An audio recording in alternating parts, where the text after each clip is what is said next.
नमस्कार, मैं हूं वीर सिंह। आप देख रहे हैं समाचार इंडिया लाइव। खबर आजमगढ़ से है। विधाता ने दे दिया इन बच्चों की जिंदगी में ऐसा गम जिसे सुनकर हर किसी का दिल जाएगा दहल। कोरोना काल में जहां एक तरफ कुछ लोगों ने आपदा में अवसर तलाश किया, तो वहीं कुछ लोगों को वह गम भी मिला जिसे वह शायद जिंदगी भर कभी भूल नहीं पाएंगे। जिन्होंने अपनों को खोया है वही उस दर्द को महसूस कर सकते हैं।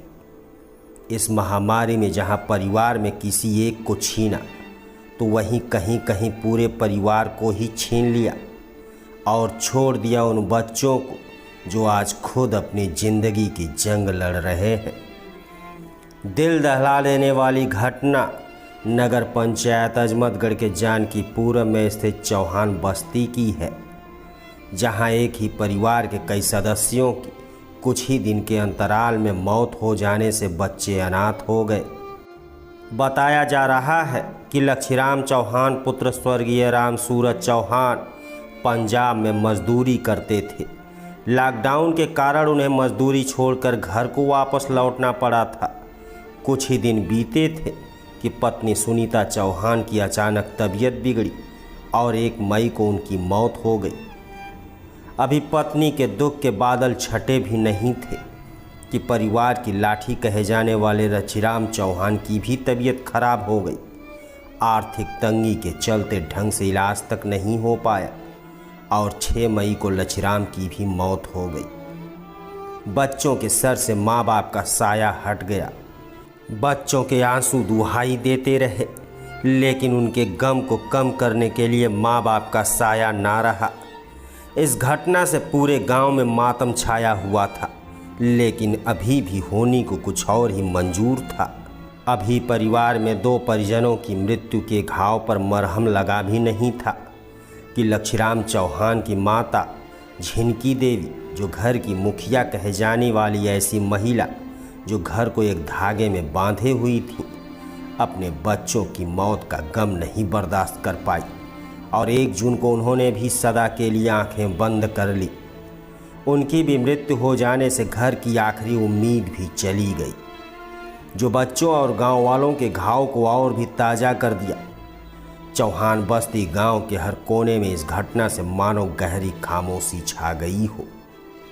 कहा जाता है कि माता पिता से ही आदर्श और संस्कार जन्म लेते हैं, लेकिन आज वह आदर्श और संस्कार देने वाले मृत्यु की सैया पर गहरी खामोशी में कहीं गुम ही हो गए। जहां इस परिवार में खुशियों का मेला कभी लगा करता था, वहीं आज इस परिवार में केवल गम है। गांव के लोगों ने चंदा इकट्ठा कर मृतकों का दाह संस्कार किया और गांव के लोगों ने मीडिया से गुजारिश किया कि हमारी परेशानियों को सरकार तक पहुंचाया जाए, ताकि इन बच्चों को इस गरीबी में जीने के लिए सहारा मिल सके। आजमगढ़ से वीडियो जर्नलिस्ट ब्रिजेश गौड़ की रिपोर्ट। मैंने गांव पड़ोसी कर लिए अपने। जी, तो आप क्या कहना चाहेंगे इनके संबंध में? ये कहना चाहे कि बच्चों के लिए सरकार उसको देखभाल में तैयार है, उनके खर्चे, उनको पढ़ाई लिखाई, उनके शादी ब्याह, उनके पास कोई नहीं है। एक मम्मी था, एक पापा था, एक दादी थी, तीनों लोग एक्सपायर हो गए। ये कब मृत्यु हुई है? 1 तारीख की मम्मी का, शनिवार दिन 1 मई की जी, और 6 मई के बीफा के उनके पिताजी गुजर गए जी। और जो है 1 तारीख के, जो है 1 जून के उनकी दादी गुजर गई जी। सरकार उसको मदद बहुत जरूरी करना है, कि उसके पास है नहीं, तीनों बच्चा ही अनाथ हो गया।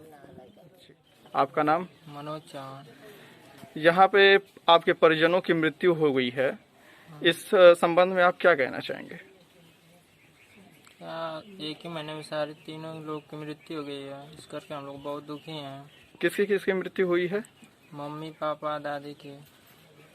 तो आपकी सरकार से क्या मांगे हैं? सरकार हम लोग की कुछ मदद कर देती। आपका नाम? मनोज चौहान।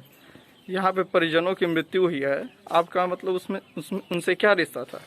मेरे मम्मी पापा दादी लगते थे। तो आपकी सरकार से क्या मांगे हैं? सरकार से हमारी यही मांग है कि हम लोग को पढ़ाए और मेरी बहन थी दादी की जिम्मेदारी।